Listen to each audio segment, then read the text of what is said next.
Okay, it's February 6, 2010. That's Mr. Dave with the snowblower. I don't even know how many inches of snow we have at this point. We've been moving snow since I moved some at 10:30 last night, 10 o'clock the next morning. It's been snowing since yesterday afternoon. We plowed from 2 o'clock in the morning until 6 o'clock this morning. And you wouldn't even know we did anything yet.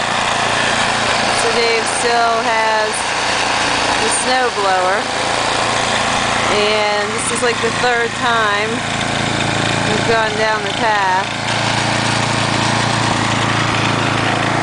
I don't know if you can even see how deep this snow is.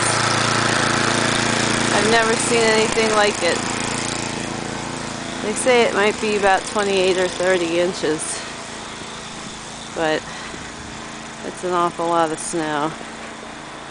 This is the truck. We haven't cleaned that off yet.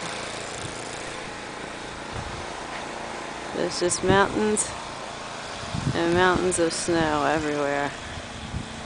So I obviously did not get the horses out, but I guess I should check the sheep.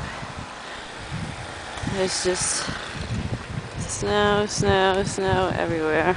The plow has gone by, but not recently. I guess there's a good picture of the truck. So we will keep you posted.